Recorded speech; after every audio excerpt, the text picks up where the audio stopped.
আসসালামু আলাইকুম বন্ধুরা, এবি কিচেনে সবাইকে স্বাগত। চলুন তাহলে আজকের আমার রেসিপিটা শুরু করা যাক। আজকে আমি তৈরি করব সকলের অত্যন্ত প্রিয় একটি খাবার, সেটা হলো এঁচোড় চিংড়ি। এই এঁচোড় চিংড়ি কিন্তু সকলেরই খুব প্রিয় হয়, আর আমার তো খুবই পছন্দ। আমি এঁচোড়টাই প্রচণ্ড ভালোবাসি। তাতে এঁচোড় কষাই হোক বা ছোলার ডাল দিয়ে, চিংড়ি মাছ দিয়ে, এঁচোড়টা আমার খুবই পছন্দের খাবার। এখানে আমার 500 চিংড়ি মাছ এনেছিল, সবটা নেবো না, কিছুটা রেখে দেবো। একটা রুই মাছও এনেছে, সেটা রেখে দেবো। আর চিংড়ি মাছগুলোকে বেছে লবণ মাখিয়ে 15 মিনিট রেখে দিয়েছিলাম, দিয়ে পরিষ্কার করে ধুয়ে, কতটা সাদা হয়েছে দেখতে পাচ্ছেন, পরিষ্কার করে ধোয়া হয়ে গেছে। এবারে এঁচোড় কাটার জন্য সবসময় প্রথমে হাতে তেল লাগিয়ে নিতে হবে, বটিতে আর হাতে। আর কীভাবে সহজে খুব তাড়াতাড়ি এঁচোড় কাটা হয় সেটাই আজ আমি দেখাবো। অনেকে এঁচোড় কাটতে যেয়ে খুবই ঝামেলায় পড়ে, আর এঁচোড় কেনার সময় সবসময় দেখবেন যেন এরকম একটু বীজ হয়ে যায়, তাহলে সেই এঁচোড়টা খেতে খুবই টেস্ট হয়। আর এঁচোড়টা যদি সাদা হয় আরও তো নরম হয়, তাড়াতাড়ি সিদ্ধও হয়ে যায়। আর এঁচোড় যদি এইভাবে ছোট ছোট টুকরো করে কেটে নেওয়া হয়, কাটতে সুবিধাও হয়, আর খুবই তাড়াতাড়ি এঁচোড়ের খোসাটা উঠে যায়। এঁচোড়ের এই মাঝের শির অংশটা বাদ দিতে হয়। আমি যেভাবে ছোট ছোট টুকরো করে কাটছি, একবার কেটে এইভাবে এঁচোড় দেখবেন, খুবই সহজ আর তাড়াতাড়ি এঁচোড় কাটা হয়। হাতে কিন্তু আঠাও খুব একটা লাগে না। আর এঁচোড় কেটে পানিতে, হলুদ পানিতে দিলে এঁচোড়ের কালারটা কালো হয় না, আর এমনি রাখলে এঁচোড় কালো হয়ে যায়। পানিতে যদি একটু হলুদ দেওয়া হয় আর পানিতে সঙ্গে সঙ্গে দেওয়া হয়, তাহলে এঁচোড়ের কালারটা ঠিক থাকে। এভাবে ছোট ছোট টুকরো করেছি। এঁচোড়ের খোসাটা কত সুন্দর তাড়াতাড়ি উঠে যাচ্ছে দেখুন। একটু কালো ছিল, আমি কেটে বাদ দিয়ে দিলাম। আর গোটা অবস্থায় এঁচোড়ের খোসাটা যদি ওঠানো হয় একটু ঝামেলা হয়, সময় লাগে। এইভাবে ছোট ছোট টুকরো করলে হাতে আঠাও কম লাগে, আর খুবই সহজে তাড়াতাড়ি উঠে যাচ্ছে। আমার এই ভিডিওটা দেখে একবার বা এইভাবে এঁচোড় কেটে দেখবেন, তারপরে বলবেন হ্যাঁ সত্যি এঁচোড় কাটতে খুবই তাড়াতাড়ি হচ্ছে আর সুবিধাও হচ্ছে, কোনো ঝামেলা ঝঞ্ঝাটে পড়া যাচ্ছে না। এঁচোড়গুলো আমার সব কাটা হয়ে গেছে। আর এঁচোড়টা আমার সত্যি আজ খুব ভালো ছিল, একটু একটু দানা আর সাদা ছিল। এঁচোড়টা কেটে লবণ বলছি, হলুদ পানিতে ভিজিয়ে রেখেছি। এবারে আমি এটাকে সিদ্ধ করতে দিয়েছি। সিদ্ধ খুব করব না, ফুটে আসার পর 2-3 মিনিট ফুটিয়ে নিয়ে, আর এঁচোড়ের যে আঠার কষটা হয় সেটা চলে যাবে। পানিতে একটু হলুদ দিয়েছি, লবণটা আমি দিইনি, ভাজার সময় দেব। ফুটে গেছে, 2-3 মিনিট হয়েছে, ভাপিয়ে আমি পানিটা ফেলে দিয়েছি। এবারে আলু একটা নিয়েছি। এঁচোড়ে একটা আলু দিলে খেতে ভালো লাগে, সেই কারণে আমি একটা আলু দিয়েছি। আলুটা দিলেও হবে, না দিলেও হবে। এঁচোড়ের মধ্যে আলু দিয়ে লবণ আর হলুদ দিয়ে ভালো করে ভেজে নিচ্ছি। আমি কিন্তু গ্যাসের ফ্লেমটা মিডিয়াম করে ঢাকা দিয়ে ভেজে নেব, যাতে আলুটা ভালোভাবে সিদ্ধও হয়ে যায়। আলুটা ভেজে সিদ্ধ হয়ে গেছে। এবারে ওই তেলের মধ্যেই আমি এঁচোড়গুলোকে ভেজে নেব। এঁচোড়টাকেও আমি কিন্তু লো ফ্লেমে ঢাকা দিয়ে ভেজে নেব, যাতে সিদ্ধ মতোই হয়ে যায়। তাহলে রান্নার সময় আর বেশিক্ষণ সিদ্ধ করব না। হলুদ দেওয়া ছিল, খালি পরিমাণ মতো লবণটা দিলাম।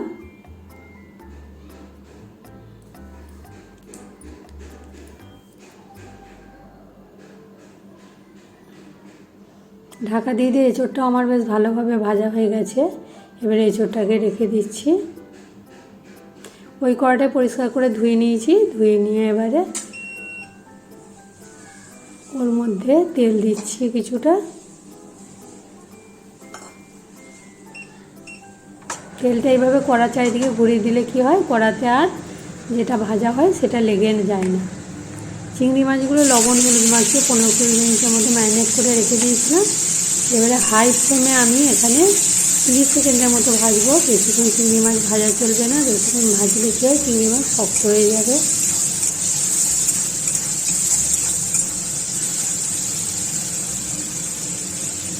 তাহলে যে সকল বন্ধুরা আমার ভিডিওটা দেখছেন, ভালো লাগলে অবশ্যই আমার ভিডিওটা একটা লাইক দেবেন, আর কমেন্ট করে জানাবেন কেমন লেগেছে আমার ভিডিওটা।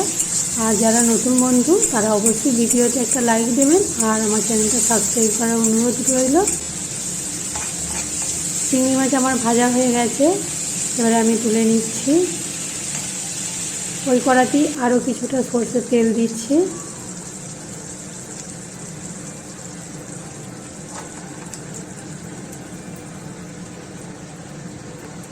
সরষের তেলের মধ্যে আমি এখানে 2টো তেজপাতা আর একটা শুকনো লঙ্কা দিচ্ছি। তেলটা খুব ভালো মতো গরম হয়ে গেছিলো, সেই কারণে তেজপাতাটা দেওয়ার সঙ্গে সঙ্গে একটু কালচে ভাব এসে গেছে। আর সাদা জিরে দিচ্ছি 1/2 চামচ। এটাও জিরেটা ভালো মতো গরম হয়ে গেছে। আর এখানে শুকনো গরম মশলা 2 টুকরো দারচিনি আর 2টো এলাচ দিয়েছি, মুখটাকে ফাটিয়ে নিয়েছি। এটা 30 সেকেন্ড ভাজার পরে এলাচি আর দারচিনির ফ্লেভারটা বেরিয়ে গেল। এখানে আমি 2টো মাঝারি সাইজের পেঁয়াজ নিয়েছিলাম, পেঁয়াজগুলো বেটে রেখেছি, সেটা দিচ্ছি। এখানে কুচানো পেঁয়াজ দিলেও হবে, আমি এখানে বাটা পেঁয়াজটাই ব্যবহার করেছি। আর একটা টমেটোকে বেটে নিয়েছি, সেটাকেও দিয়ে দিচ্ছি।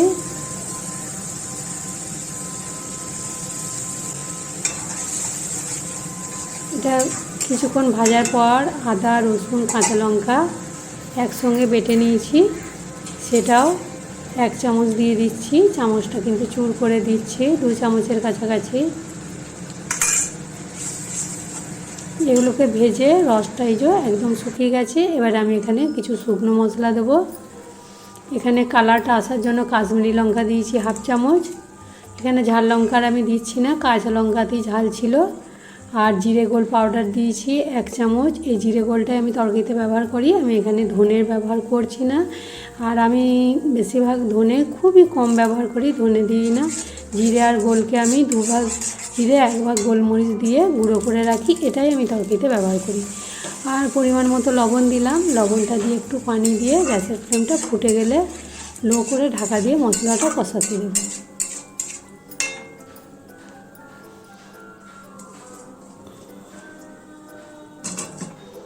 মশলাটা আমার কষানো হয়ে গেছে, তেল ছেড়ে দিয়েছে। এবারে আমি এখানে ভেজে রাখা এঁচোড় আর আলুটা দিয়ে দেব।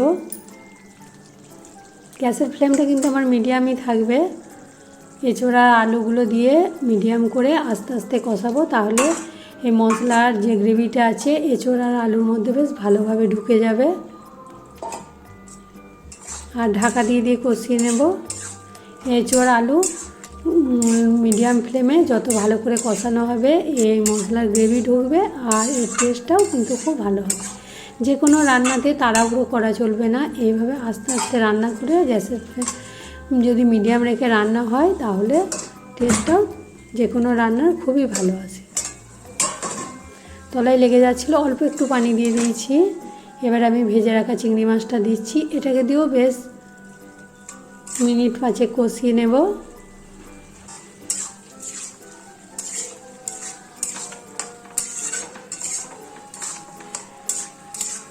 কষিয়ে নেওয়ার পরে এখানে আমি ফুটানো পানি দিচ্ছি। যে কোনো তরকারিতে আগেই বলেছি ফুটানো পানি দিলে তার টেস্টটা আরও বেড়ে যায়। আর যদি একটা ঠান্ডা পানি দেওয়া হয় তাহলে একটা তরকারিটা পানসিটা ভাব এসে যায়। সেই কারণে যে কোনো তরকারিতে যদি এইভাবে পানিকে ফুটিয়ে নিয়ে দেওয়া হয় তাহলে তার স্বাদটা আরও বেড়ে যায় তরকারি। অল্প একটু খুন্তিটা ধুয়ে ঠান্ডা পানি দিয়ে দিলাম, ফুটে এসছে। এবারে আমি একটু ঢাকা দিয়ে ফুটিয়ে দেবো। একটু লবণের পরিমাণটা কম ছিল, ঢাকা দিয়ে লো ফ্লেমে ফুটে এসছে। মিনিট 5-7 ফুটিয়ে নেব। আর এঁচোড় আলু আগে থেকে আমার সিদ্ধ হয়েছিল, সবই সিদ্ধ হয়ে গেছে। লবণটা আরও একবার চেক করে নিলাম, সব ঠিকঠাকই আছে। এবার আমি এখানে গরম মশলা পাউডার দিলেও হবে, আমি গোটা গরম মশলা দিয়েছি। এখানে আমি একটা ভাজা মশলা করে রাখি, সেই ভাজা মশলার রেসিপিও আমার চ্যানেলে দেওয়া আছে। সেই ভাজা মশলাটা আমি এখানে 1/2 চামচ নাওয়ার সময় দিচ্ছি। এটা দিলে তরকারির স্বাদ অনেক গুণ বেড়ে যায়। এই ভাজা মশলাটা একবার করে দেখবেন, সামনেই কোরবানি আসছে। মাংসেতে দিলে মাংসের রান্নার টেস্ট অনেক গুণ বেড়ে যাবে। যে কোনো মাংসতেই, মুরগির মাংস, খাসির মাংসতে দিলেও হবে। ঢাকা দিয়ে 10 মিনিট রেস্টে রেখেছিলাম।